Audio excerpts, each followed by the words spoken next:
Hey, what's up? It's Dave here from the Matt and Dave Show, thanking you for listening and reminding you to like, share, and subscribe if you like what you hear. I think you will, but you know, I'm biased.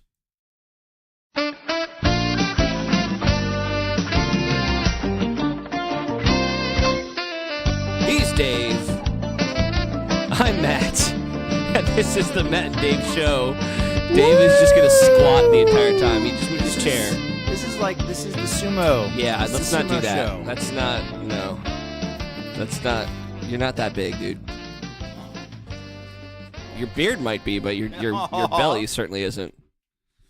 That beard is out of control, sir. Thank you. I just trimmed it. You got it. Did you really? I trimmed it up a little. Yeah. You need to put some molding, shaping stuff in there. There's shaping stuff in It's here. out of control, brother. Yeah. It makes your face, no offense, it makes your face look like 2 times wider. It does. It does. does. Yeah, and that's the thing is like it's super wide now. Yeah, I was looking at you. I was looking at you when you were talking. I was like, your head looks bigger, which is saying a lot. It is a lot. Yeah. Like why? Because you haven't you don't look like bigger, but right your face here. looks bigger. Like yes, that's exactly what it is. That's it. It's that that right there. and the sides. Yeah. you like the pronouns Yeah. at home. The Users sides. at home? Yeah. It's this right It's here. this right here. Not that. Yep. It's a visual medium, and we're going to use pronouns. It's the to side talk of your about face up by your things. ears, like your sideburns. I need the or they're Satan not. beard. You do, yeah. It has to come You down. do. Like I don't like my head is too big to get the big like mountain man beard. I need the fucking Satan beard. You're gonna be ready for Fat Thor come October. It's gonna be great. Here it comes. It's gonna be great. Here it comes. All right, so speaking of Fat Thor, I hope you all enjoyed last week's 98.37 whatever episode. I named it after what you called it. Did you? Yeah. Nice. Yeah.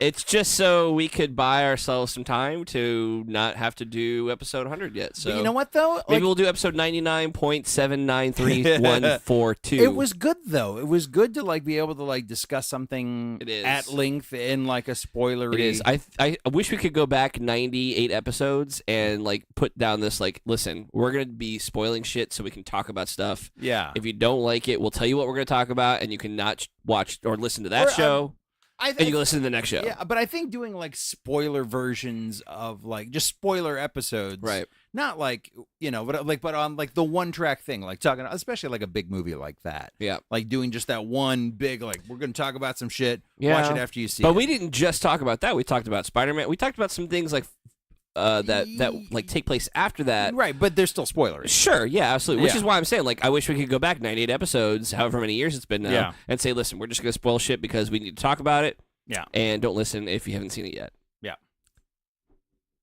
Okay. I like that. Yeah. So, we're going to be spoiler-free today, which is going to be hard because I want to talk about 2 things that you haven't seen yet. Yes. The first being, of course, the Game of Thrones finale, which Yes. aired, if you're listening to this tomorrow Yeah. or the next day, it aired this past Sunday. Yeah. And I know it's hard to talk about on this show because you have not started watching Game of Thrones yet. That's fine. Whatever. And last night, I immediately wanted to text you after it was over. Oh yeah. And tell you, dude, Were I you want right? you to watch this because I need to know what you think. Really? Yeah, because you're in, like, you have all that fantasy stuff.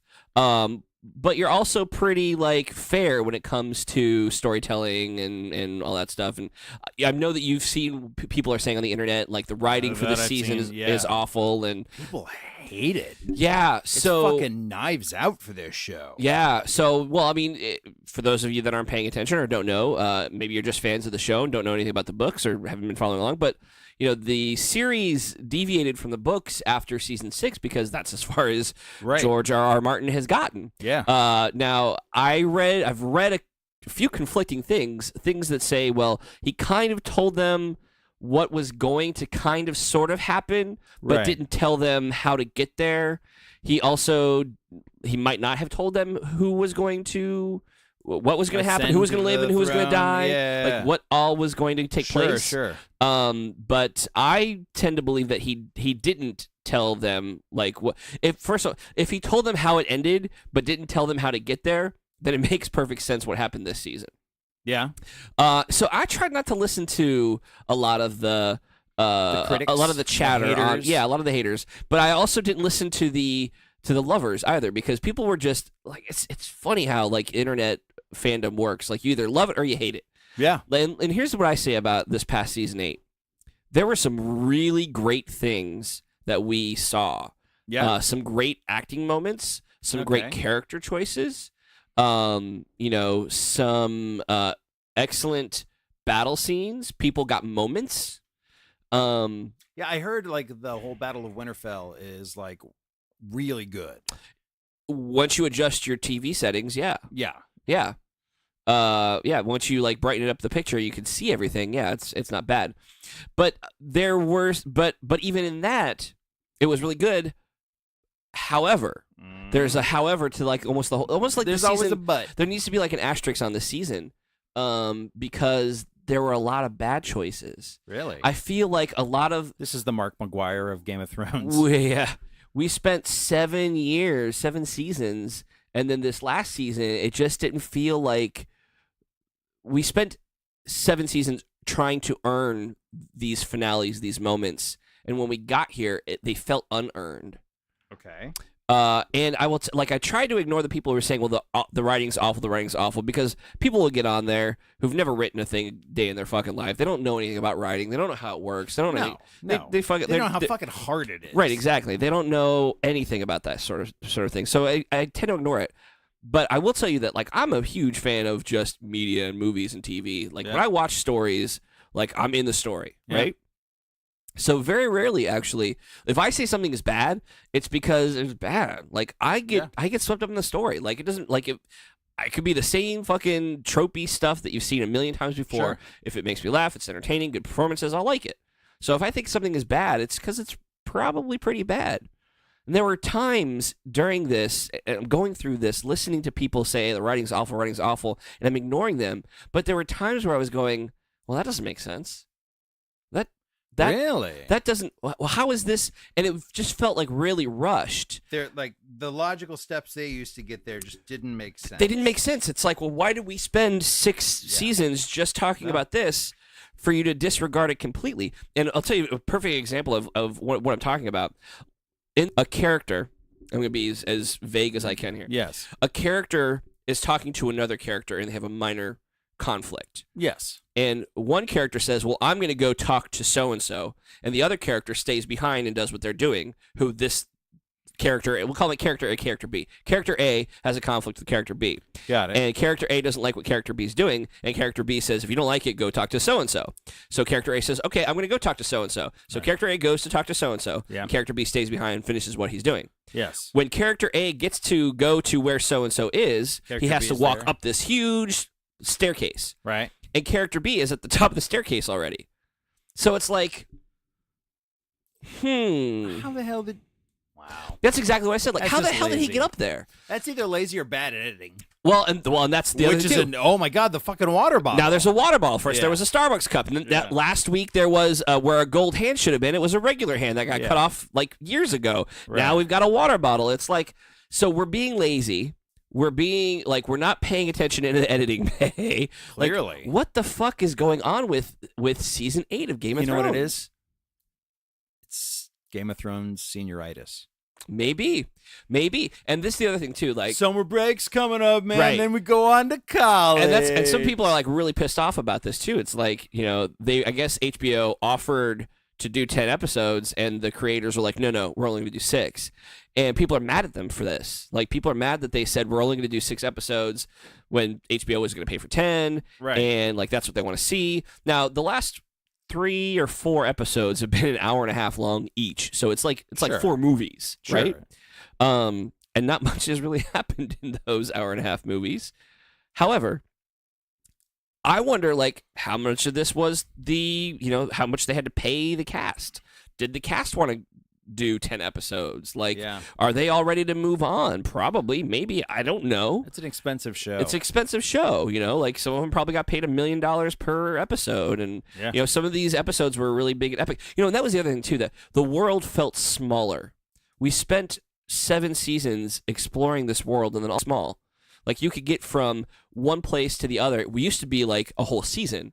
And now it's like, I can get from here to here in half an episode. And it's like, what?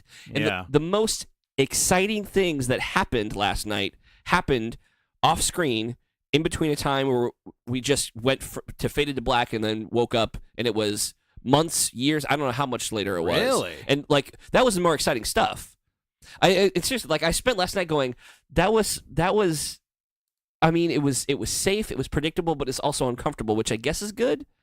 But then I spent this morning talking to some people about it, and I came up with like 18 different scenarios where you can be unpredictable, you can service fans, or you can go completely a different direction. Which we don't mind. Which wouldn't be bad. You don't have to service fans. Listen, when you're creating something, you don't have to service fans. You have to service the story. On a scale of Endgame to The Last Jedi, there are definite choices that exist in between. Like, one is very much a love letter to fans, and one is very much like, I'm going to take everything you expect and subvert it for the sake of the story, just because I want you to feel something when you watch this movie. That isn't like fucking just gushy blowjobs. Exactly. Yes. Exactly.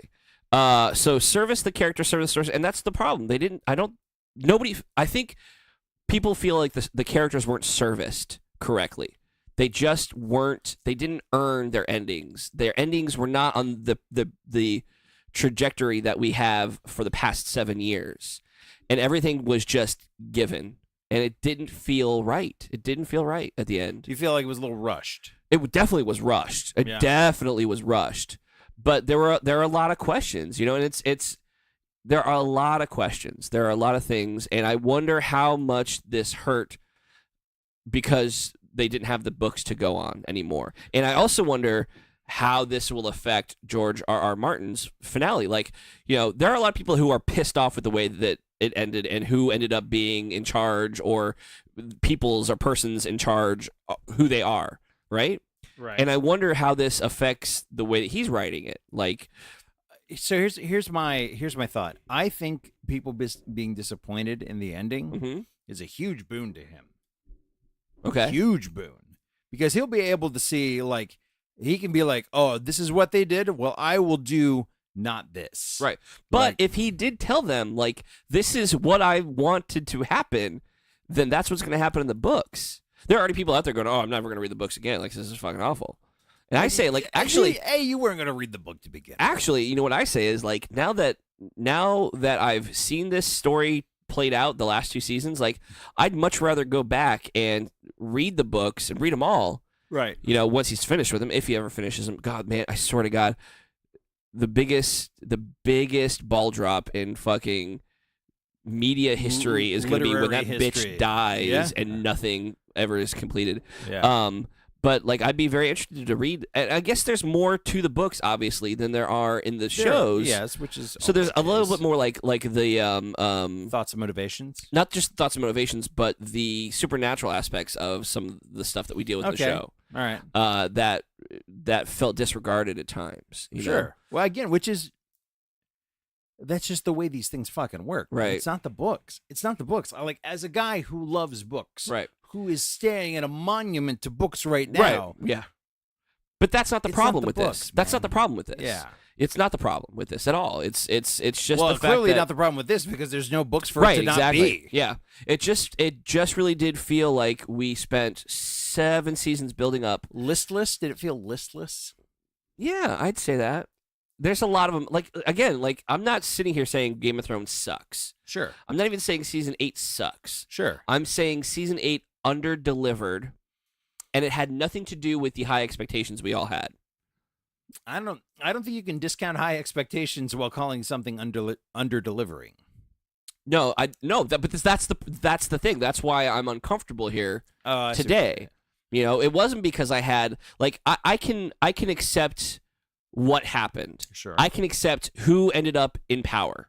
Okay. But there are questions that I have about how it got there. Yeah. Like, why did this person do this when that's all that they wanted for 4 years, like for 4 seasons? Like, that's what you've been fighting for. That is exactly the thing that you've been fighting for. Sure. And it's happened, and now you're saying you don't want it to happen. It's the Gargamel. So Gargamel's always been the bad guy in Smurfs, right? Yes. But why? Sometimes he wants to eat the Smurfs. Sometimes he wants to turn them into gold. Right. he's never been super clear on his motivations Right. as to why he hates the Smurfs. Sure. Sometimes he just hates Smurfs, and sometimes he hates Smurfs because his kids and then his kids hate Smurfs. Well, I would say the whole probably the whole last episode is all about Gargamel. Really? It's Gargamel the entire series. Interesting. Yeah, I'd say so. Interesting. I'd say so. There's just a lot of not making sense, and it really hurts. And listen, if you enjoyed it, if you enjoyed the final season and the final episode, and you're happy, amen to you. Great for you. Like, congratulations. I'm so happy for you. Like me, I was left just a lot of things not making sense. If you had wrapped it up, if you had left it exactly as it was, person A is here, person B is here, person C goes here, does this. This is where they all end up. That's fine. But make it believable. Make me feel like it was earned. Like, don't just, because I wrote it, it happens. Right. You know? No, I understand that. Would still not discourage you. I'd still encourage you to watch the series. This makes me very leery about the idea of, it makes me hopeful and leery at the same time about the idea of other fantasy novels getting adapted in such a way.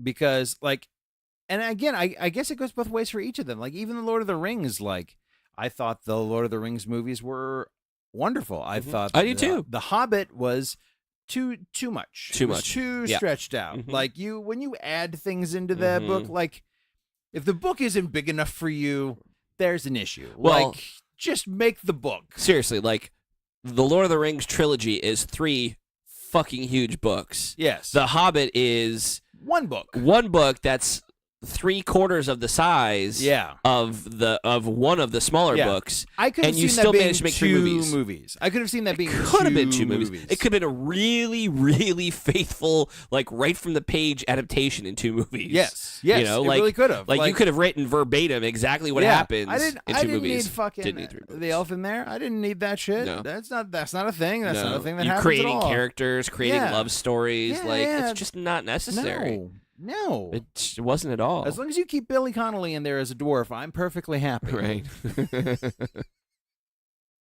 But at the same time, like, but so it goes both ways. Like, and this, like, there's parts that haven't, like, people are like, yes, this is it. This is my head being transferred to my visual medium currently in front of me. Like, it's like you rip the images from my head and put them on the TV, and then you get, like, this is nothing like what we were thinking of. What are you, an idiot? Like, so I don't know. Like I've heard rumors of a Dragonlance movie for the longest time. Joe Magliano, is that his name? Did I say that right? Like, he's been teasing this for like a couple years because he's a giant nerd. Like, super duper duper, like, hosts a celebrity D&D in his, like, Dungeons and Dragons themed basement. Nerd. Like, a level of nerd that even I'm like, all right, dude, you can pull it back just a little. So he's been teasing, like, these movies for a while, and the animated version was an absolute pile of metric shit. Like, the worst fucking thing on the planet. That you're looking something up. Okay, good. But I worry about that, like, because I've loved these stories and I've gone through these stories and I want them to be good, but I don't know if, do I need them to be made, or am I happier with them just existing in my head? I guess what I'm saying is, like, this just threads the needle even further. Like, I don't see a strong argument either way for it. When was the Dragonlance animated thing out? Oh, God. 2013, 2012. It was so it was recent. Yeah, the Dragons of Autumn Twilight. Dragons of Autumn Twilight, Yep, that was the one. Huh. I hadn't even heard of it. Yeah. I've heard of Dragonlance. I just didn't know there was an animated movie. There was an animated movie. Okay. Was it direct to DVD? Yeah. Direct to video or whatever? Yeah, it was direct to video. Huh. It is fucking awful. Okay. Like, so the Dragonlance series is like a fucking shit ton of books, isn't it? Yes, it is. It's a shared universe. Right down there. You have one? Yeah, I have. Right, let me go look. Yeah, go look. See the bottom right. Got a lot of them. Yeah. Fuck, Yeah. That is not even. A whole shelf. Yeah, I have an entire shelf of Dragonlance books, and that is probably like a third of them. Wow. They, like, there is a fleshed out universe. I know you guys have heard us talk about Dave's massive collection of books, and it is massive, but I kid you not when I say of his massive collection, he has a whole shelf, and they're piled on top of each other. Yeah. In the shelf. There's of probably these about fucking books. 25 books in there. Wow. Yeah. Wow. Yeah. When I say there's some like deep cuts, there's some deep cuts within it. So what do? Like, how do you adapt that? Well, it's like the Star Wars universe. Like you have your 3 core books. You have your Dragons of Autumn Twilight, you have Dragons of Winter's something, and the Dragons of Summer or Spring Dawning. Right. So that's the main story. Yeah, that's your main story, which spawned all these things. And then there's sequels to it, and then there's and then they tell these characters' stories and different things. There's like a bunch of prequel books and stuff like that. Right. Yeah, it's a really cool series and a cool and interesting world. And they're young adult too. Like when they were written, they were definitely like YA books. Like they're not terribly violent. They're not like it's not like anything like fucking Game of Thrones is. Like it's a really like you could make those movies like you would have to struggle to make those things PG-13. The Dragonlance movies? Yeah. Oh, really? Okay. Yeah. I mean, like you could. I would struggle as a struggle. Well, Game of Thrones is kind of an R-rated. You know what? Actually, never mind. I'll tell you this off air. Okay. All right. Good. But yeah. So they're like Game of Thrones is not PG-13. No, that's what I'm saying. But like that isn't by a lot. Like honestly, those books are PG. Okay. Like a lot of, especially the earlier ones, are very PG. They were written for a young audience. Like they're not super violent. People die and stuff like that. And there's fights. How old are the characters? Like in the books, are they teenagers, young adults? No, they're like young adults. Right. Like just Luke original trilogy, or a little Luke... bit past. I'd say Han original trilogy. Okay. Oh, all right. Well, like all right. Okay. like late 20s ish, early 20s in certain cases. So you could easily get that to be like a free-form series. Yeah. You like, and you could do it as a free, like it's a young adult series. You could do it's the new Twilight. Yeah, you could do 1 season per book. I think that would be. I think that would be fair. Like, do 1 season per book. Like, you could really. Yeah. Like a 10. I mean, God, there's not that many chapters in the book, really, and some of it's kind of fluff. Because I mean, that's what Game of Thrones did, and those are big books. Those are long books. Did they really? Yeah. Yeah, but these aren't that big. And that's what I'm saying. That's why you can't do like a whole season like from those books. Oh, I think you could. Because they cut shit out of those books. I don't know, man. Whatever. Yeah. Anyways, but yeah. Like, so there's a lot. Right. Sure. Like, and that's only eclipsed by my Star Wars shelf, which is 2 above it. It looks about the same. Yeah. Well, plus I have hardbacks too for Star Wars that don't exist over there. Oh, they're turn to your left. Oh yeah. Well, yeah. More. Okay. Yeah. Yeah. Star Wars. Yeah. Okay, yeah, I got you. Autographed Star Wars. Yes, I know. What up? Yeah, that's a lot. Yeah. Well, we'll see. I mean, yeah. The hardest part of a story is always the ending. Yes, it is. You know, yes, it is. And that's tough. this might be one of those series that that is just controversial. Some people, people universally disliked the Roseanne finale. Yep. People universally loved the Friends finale. People universally... The Seinfeld finale is kind of mixed in the air, Yep. People really universally hate the Lost finale. Oh, God, they do. Yeah. What was the other one? The Sopranos finale. Sopranos finale is another one that people fucking hated. Yeah. How I Met Your Mother, that's another 50-50. I happen to love How I Met Your Mother's finale. I love the way that it ended. Absolutely. But that's another one, like, that finale, if you liked the way, from what I understand, having not watched it, like, if you liked the way they got there, then you would have liked the ending. If you weren't happy with where they were going with it, you're not going to like the ending. I think it was the final season. Yeah. They did, like, the final season, like, where it was all this one weekend in 26 episodes. Oh, really? Yeah. And I love it. And plus, I also think that they didn't like where some of the I don't know. I liked how they got there. I liked how it ended. I think you got to tell the story. It wasn't predictable at all.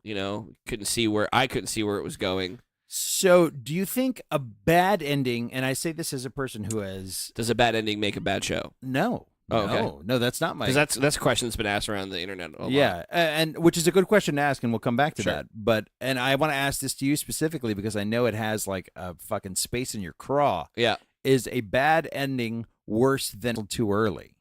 That is a very good question. It's a very good question. And I know you're passionate about shows that get canceled too early. That even I think we were talking about this the other night. Where I just said, I'm going to start watching shows after they're done, so I don't have to get invested. Yeah.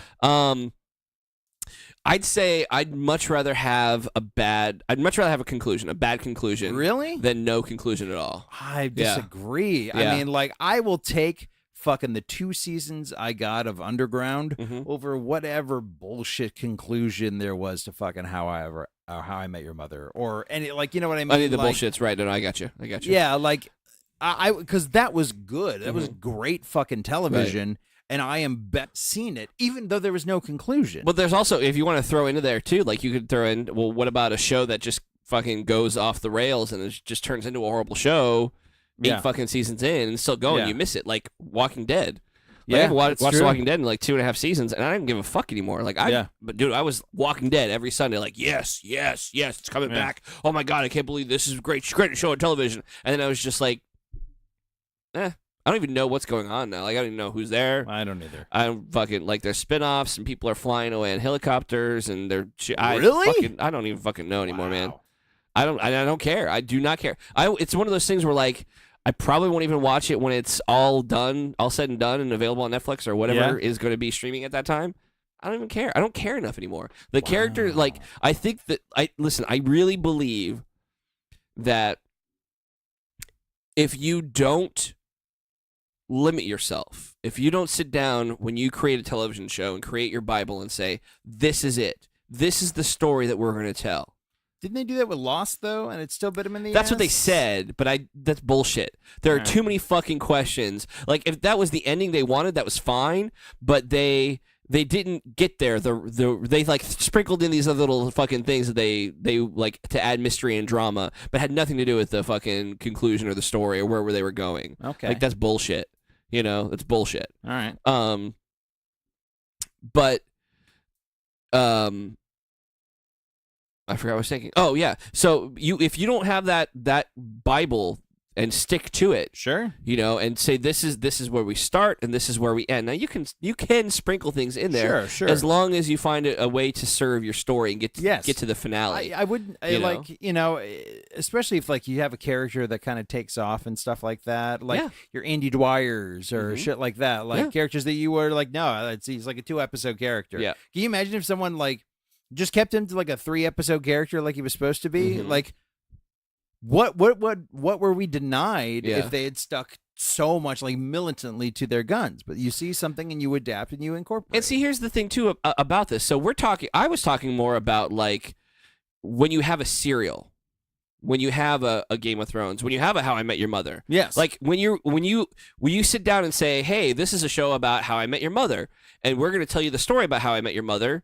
You have to know how you're going to get there. When you start how you actually met your mother. Now you can create stories within that. Yes. You know, to get you there or to tell interesting stories or have fun with it. Sure. You know, but and Parks and Rec is another, like, that wasn't a serial. Like it was a story about The Office is the same thing. It's a story about people who work in American office. There's no end to Period. it. There's no end to it. Yes. Now as you're going, it's a day in the life. Exactly. Yes. But these shows that we're talking about are not a day in the life. No. You know, Lost is not a day in the life. There's a story to be told. There's an overarching story. It's a very important point. It is. It is. So I would much rather have a show that runs and keeps me like. I would much rather watch Game of Thrones than Lost.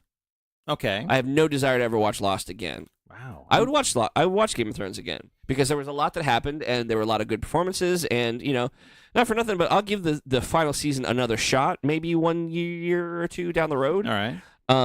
It's still not going to be great, but maybe after it's all settled in and like I've had time, it's almost like the Anchorman effect, as I like to call it. First time I saw Anchorman in the theaters was fucking awful. Yeah. I fucking hated every second of my life while I was sitting there. Super Troopers was that for me. Exactly, but now you love it. Yeah, I love it, yeah. And I fucking love Anchorman. Like, I'll quote it all day long. It's fucking great. I'll meme it, shit, no problem. Yeah. I love it. Yeah. So maybe this will be that. And that's one of the things, like, so once you have a conclusion, if it's a shitty conclusion, you can go back and say, well, you know, maybe it wasn't as bad as I thought it was. Yeah, and maybe that will be the case for Game of Thrones. Maybe all of us who weren't satisfied or felt it underperformed will go back and go, okay, well that's better.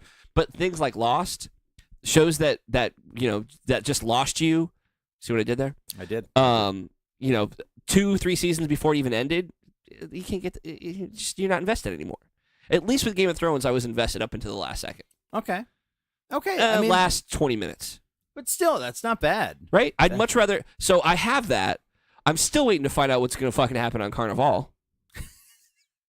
But like, those were 2 good seasons, though. Like 2. Those were fantastic seasons. They were fantastic. Like fantastic. Like I feel like I am better, even though there was no conclusion to it. I feel like I'm better having seen it than I would be if I saw like fucking Big Bang Theory that closed out with a good arc.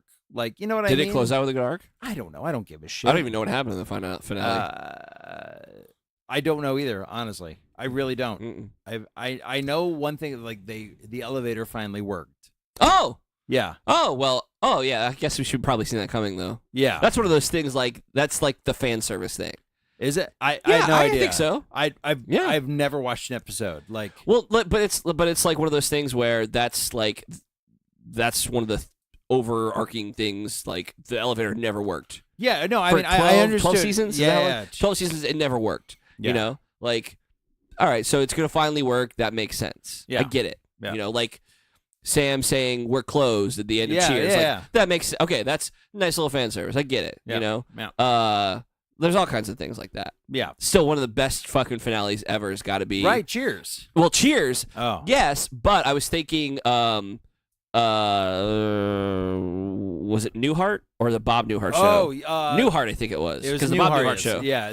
So When he Newhart fucking- referenced the Bob Newhart show. Yes. When he wakes up next to Yeah. his fucking wife and Yeah. like it was all a dream. It was all yeah. like yeah. that's pretty awesome. That is some top level Yeah. like fan service. Because you got a finale and then you got like that's almost like like a first stinger. Yeah. You know, that's Yeah. like the extra after the credits. that's some thing. like Inception bullshit, which I adore. Yes, yeah. Cheers, a great finale. Yeah. Cheers no. was a great finale. Yeah, yeah. Like it tied up everything nicely. It did, and not only that, but like it didn't just tie it up, but it like everybody it went on. Earned it. It did, but the way Ted Danson plays it, like I forget who he's talking to. It might be Frasier.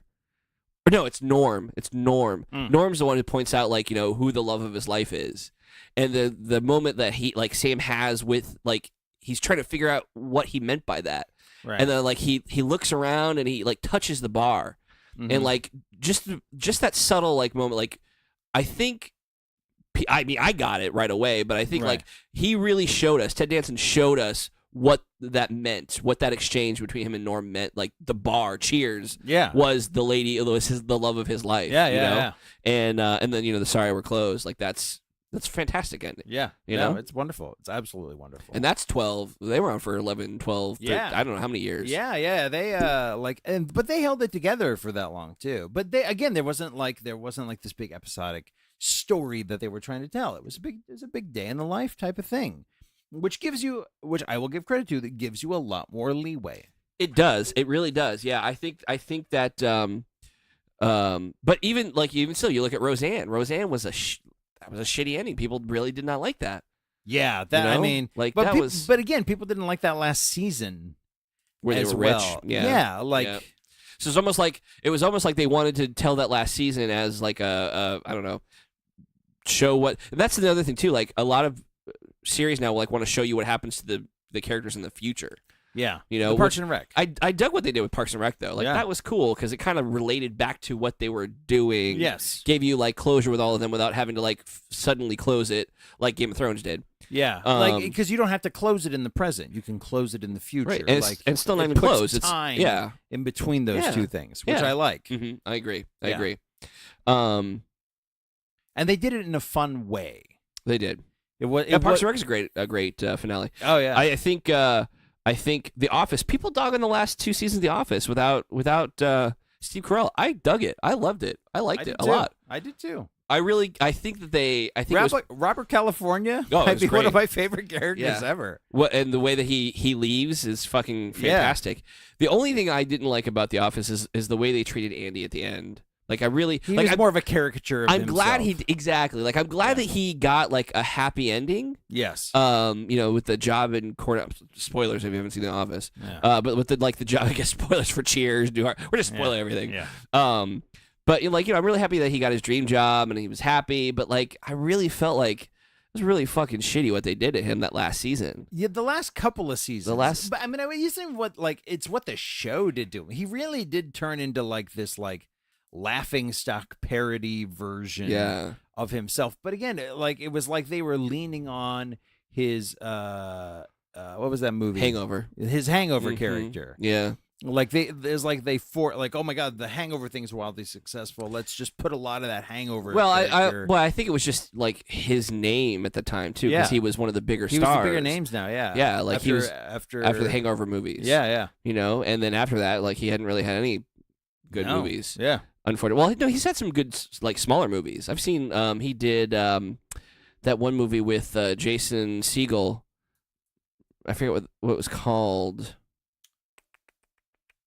I don't know. I forget what it's called, but that was a pretty good movie. Like a smaller artsy movies. Like it's not too bad. Yeah. He's good. He's funny. Yeah, very talented dude. Yeah, very talented. So I think that's what happened there. Like he was the one who kind of they hung their hat on him. He blew up past The Office, where everyone else was famous for The Office. Yes. And I think that was probably the mistake. You know. Yeah. But anyway, but still, it was a great finale. I love the way that it ended. You know? I agree. Love the way. But we also liked those last two Michael Scottless seasons too. Yeah, if you didn't like those two seasons, you're not gonna like how it ends. No, you're right. You're absolutely not. And I think that's like I think there's a point in every show where, not in every show, but in a lot of shows where it's like we're gonna make a choice here, and this will take us to the end. And if you don't like this initial choice, well, you're not gonna like the end because it all, this is the point of divergence. And it all harkens back to this point. If you don't like this point, then you're not going to like it. Yeah. Like Walking Dead's going to end eventually. Yeah. And you're going to be like, well, I don't know why. Like, you're not going to like it. You're not going to see it. I'm not going to watch it. Yeah. But like, and again, like that, like, you've just been bleeding people left and right based on choices here, choices there, choices. And a lot of it's out of people's control too, which I completely understand. It's true. Well, I want to take this and spin it into movie side of things. Yes, please. So, to recap, just to answer give you a short version, yes, I'd prefer a show run with a shitty ending than not have an ending at all. Okay. I mean, yeah, like I disagree, but okay. Well, like Carnival, I could finish Carnival in my head, and it could be the way that I want it to be, and that's great. But like, I lost out on a lot of probably good headcanon's material. very powerful. I'm just saying. It is. But see, that's the problem that we're in. People have the headcanon, and they get the real canon, and then the two don't match up. Well, but headcanon's gotten you through a couple things, so I mean, you can't poo-poo. Not anymore. Fuck that. So taking that into the movie world, I saw John Wick 3. Yes. Parabellum. And, the thing about the John Wick movies, you haven't seen the second one still, right? I watched it last night. Oh, what'd you think? I liked it. Right? Yeah, it's pretty good. I genuinely liked it. Yeah, it's pretty good. Yeah. I like that it kind of kept going, Yeah. It took you back, like it was, he goes back and he reburies all of his shit. Yeah. I love the fact that John Leguizamo was in there. He got his car back, get his car fixed. That's one of the things I was really hoping to see in this third movie is him getting his car back. Yeah. So yeah, I like. Is John Leguizamo in it? Do you want me to tell you? No. Okay. You like how I asked the question and then say don't answer it? Yeah. So the second one's good. This third one was also good. But the thing that I loved about John Wick, and I think that it was so successful, is because it was so simple. It was a dude just fucking killing guys. Yep. For his fucking dog. Yeah. And the fact that he was like the fucking bad guys feared him. Like he was the bad guy's bad guy. Yes. Right?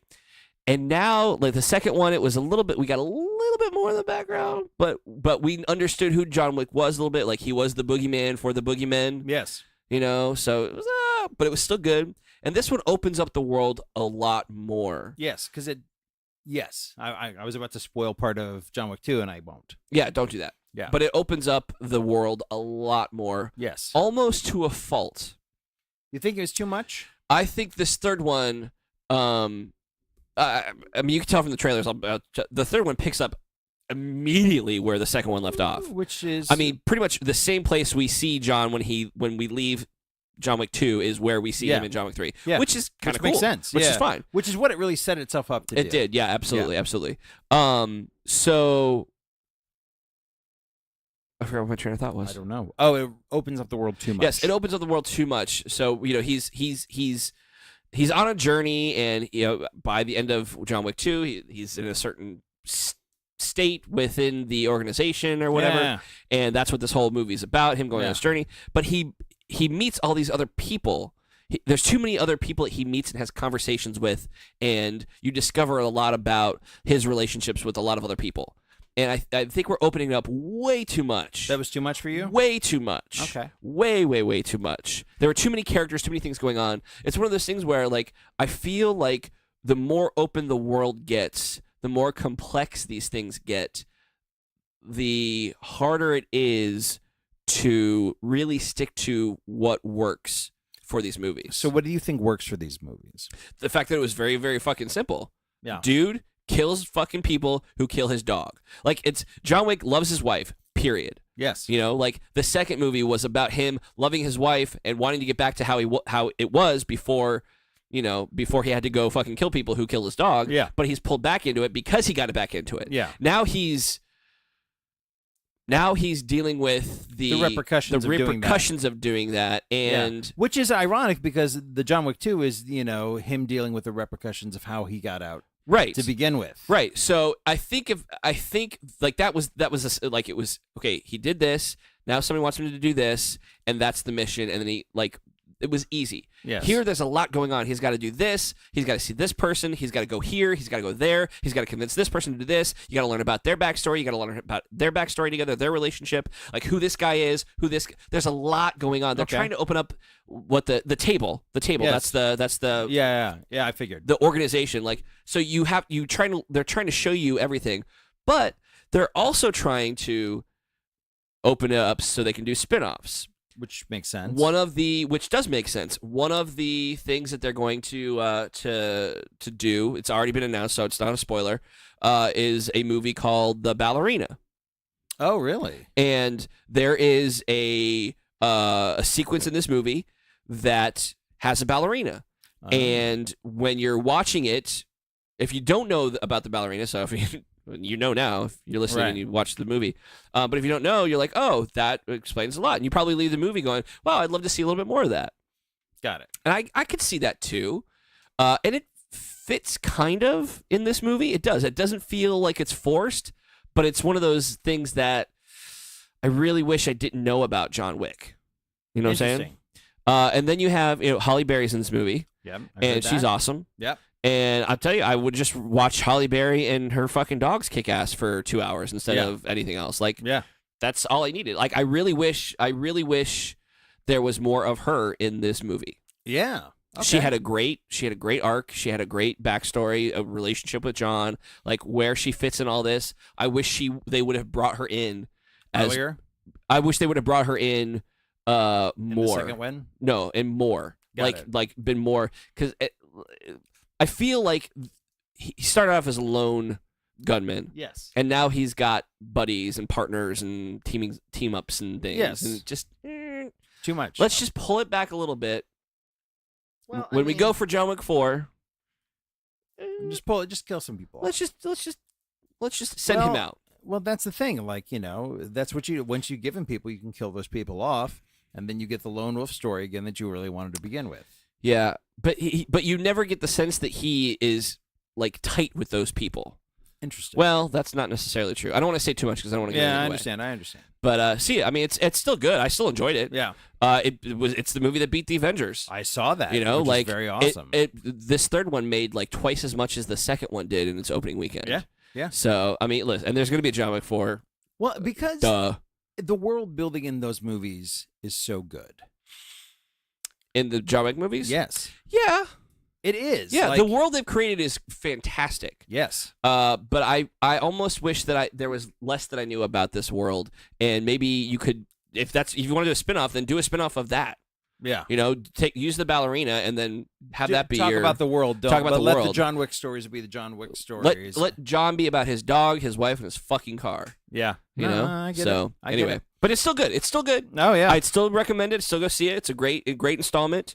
It's always great when you have Keanu Reeves just not acting. He has very little lines.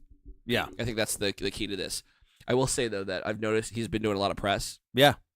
You notice he hasn't cut his hair or shaved his beard. Right. Yeah, I know. Yeah. I'm really excited because I know that means that's what he's going to look like for Bill and Ted 3. It's fucking awesome. So I saw an interview with the guys that made the original John Wick, or all the John Wick movies. Okay.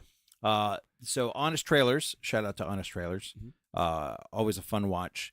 So they're doing a thing now where they'll bring in the directors of the movies they've done honest trailers to, and they'll actually they'll have the directors critique the honest trailers. Okay. Now they usually do it for movies that they think are really good. So they get to be a little fanboy service to it. Like, look, we really struggled to find things that were wrong with this movie. It was a really fucking good movie. Yeah. So they had him, they were promoting John Wick 2 at the time, so they had them come in and talk about the John Wick 1 trailer.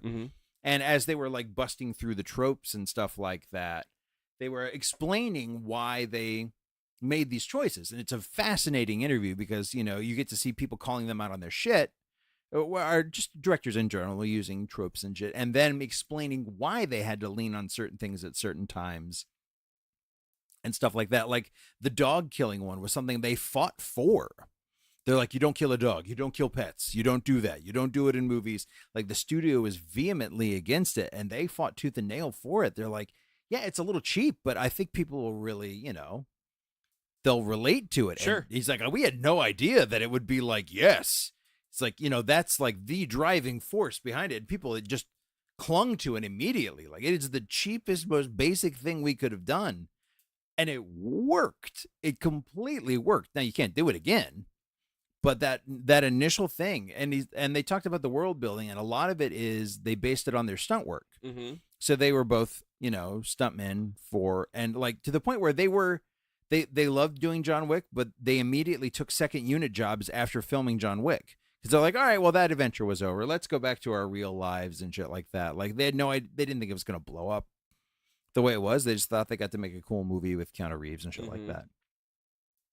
And but a lot of that world building is just based on them touring around and living in hotel rooms and just thinking of how how would these people react and live in this world, and is there a currency, and what kind of cool, interesting, what would you need, what do I need when I go to a new place, right? And how would I get that? And that's where all these characters come from. It's these people that are filling a need, a specific need. If I was an assassin and I had to go to the what services are they going to provide me? Right. It's a wonderful, fascinating take on the whole fucking franchise. I highly recommend it. They even talk about the old guy fight at the end of John Wick 1. Yeah. Why that exists. And they're like, we just ran out of money. So I was actually, while you were talking about it, I was looking up who the director was and all that, because I remember there's some... Chad Stahelski. Yeah. Let's call it Stahelski. It's Stahelski. Yeah. Stahl. I don't know, whatever. We'll just call him Chad. Julia Gulia. So he was Julia Gulia. He was actually, it just says here, he was the double for Brandon Lee after he was shot on The Crow. Oh, I didn't know that. So all the double stuff that and all the facial stuff. Yep, he was the original. Well, he's Keanu Reeves' double in The Matrix. Yeah. But so it was him and David Leitch. Yeah. Who didn't get credited with directing. Yes. That movie, but that did get him the Deadpool 2. So he directed Deadpool 2. Yep.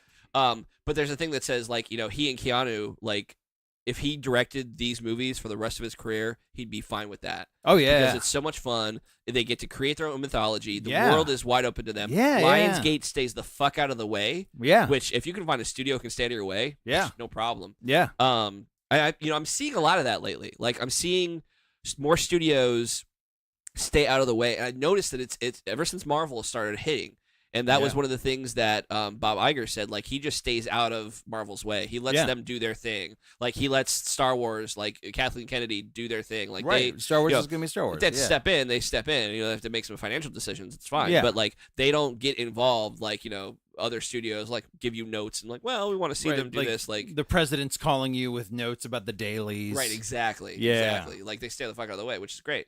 But yeah, that's like one of the things he says is like the world is so wide open to them. Like, they just want to. They've got ideas for days. Him and Keanu have ideas for days. Yeah. And I mean, fuck. I'd say you're gonna get John Wick 4. Yeah. But this is the problem though. Again, if we're going back, because John Wick 2 left it wide open. Yes. Wide open. You could do whatever you wanted at that point. Wide open. Like, it was obvious. Like, this story is not over. Right. Yes. I mean, it almost. You should just fucking fly in the Back to the Future to be continued. Yeah. Right. Yeah. But what if it wasn't? Oh. This leads me back to like the whole non-ending of the television series. Like, what if it wasn't? What if John Wick 3 is the last one, and I'm sitting here going, well, what about what happened in this movie? It's the Shane ending. The Shane ending. Why do I know that? Well, it's a very famous Western, but it was also referenced in The Negotiator. That's what it is, The Negotiator. Thank you. Yes. Yeah, no, I know the Shane ending, but I know that's that reference. Yes, it was referenced in The Negotiator. Yes, that's right. Yeah, that is absolutely correct. Oh.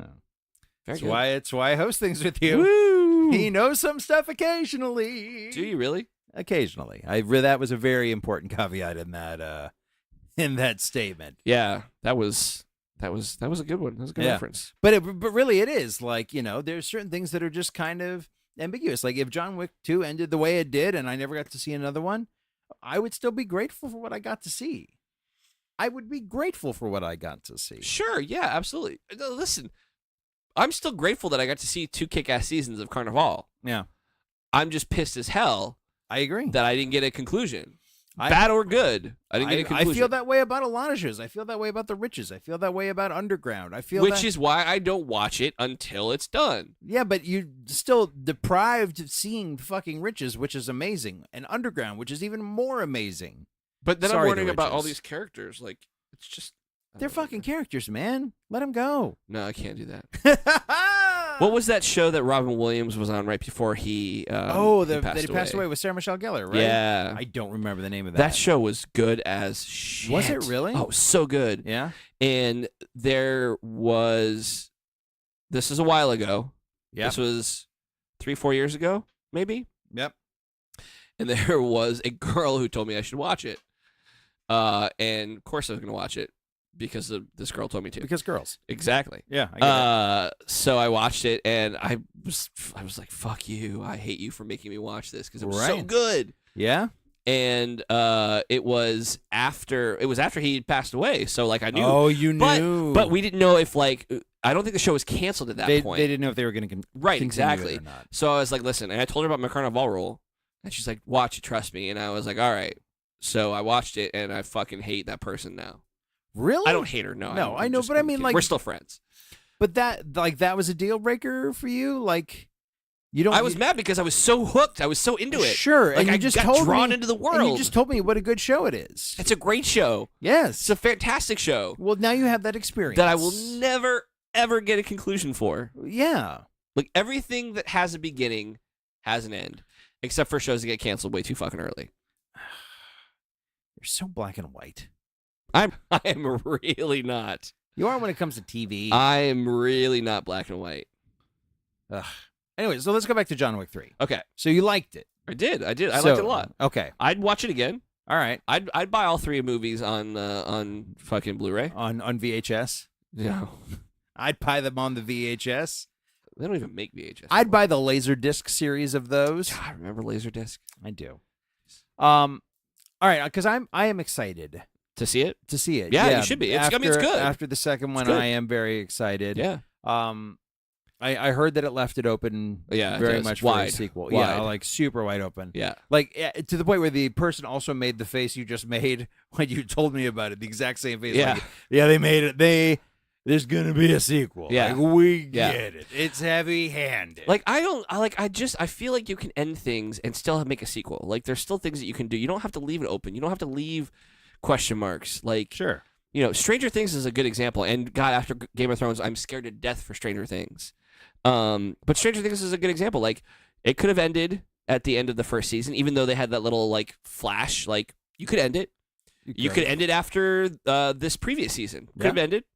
Could have. And just tell us one single story through one season. You like having that cap at the end of it. Yeah. Some sort of cap. Yeah, just cap it. All right. All right, that's fair. I think that's reasonable. Absolutely. I think it's a reasonable Don't leave it so wide open where like, it feels like we're waiting for next week's episode, but next week is 3 years later. Right. So do you want to, before we go? Yeah. I want to talk with you specifically because we haven't discussed it. Well, good thing because this is the Matt and Dave show. Yes. There's really nobody else to talk to. But you specifically, because I haven't talked to anybody about this yet. Okay. About the Robert Pattinson Batman rumors. Okay. Because you have had, let's just call them some opinions. In the past on Batman castings. I have. And you have modified those opinions. I have. As new information has come out or the movies themselves have come out. And you've been good about, I think you've been good about like learning and growing and adapting to this information. I think it speaks a lot for you as a person. Thank you. Except for the fact that we're talking about Batman casting and not about like actual spiritual growth. Right. Or just, real world important shit. Yeah. But still, when you have strong held beliefs about certain things, you're able to modify them. I respect that. Yeah, absolutely. No matter the context. Absolutely. I get it. Yes. So all of those caveats thrown upon your plate, how do you feel about the Robert Pattinson casting? And has that been officially officialed, or is it still between him and Beast? Beast? Nicholas, whatever his name is? Yeah. Really? Huh. Interesting. I hadn't heard that. Oh, see, I'd heard that that it hadn't been solidified as. Robert Pattinson, no, I heard they're just working out the details of the deal. Well, I'd heard both. Oh, really? Yeah. Nicholas Hoult. Yeah, Nicholas Hoult. Yes. Well, okay. Nicholas Hoult, huh? Wow, that would be okay. Yeah. I mean, but clearly they're going like if it's down to those two, they're clearly going for a specific type. Like you're not going to get a younger type. Yeah, you're not going to get a John Hamm. Yeah. No, which is fine. I mean, I think that's fine because then they're going to do multiple movies, and I think having one Batman, the Spider-Man rule, right? Having one person be Batman for many movies is fine as long as you're telling good stories. My official position, and I said this on my Facebook, so if you're a friend of mine on Facebook, you already know. We'll see. Okay, which isn't bad for you, right? I'm not jumping. Listen, here's what I'll say about our Pats. Or as I've coined the phrase now, our bats. Really? You're not going to go with Patman? No. Our bats. Our bats. Because our Pats was his name. I get it. Like even he doesn't like the Twilight movies. Yes. No, he so doesn't. there's that from. I've seen him do some pretty good stuff. Sure. Outside Twilight.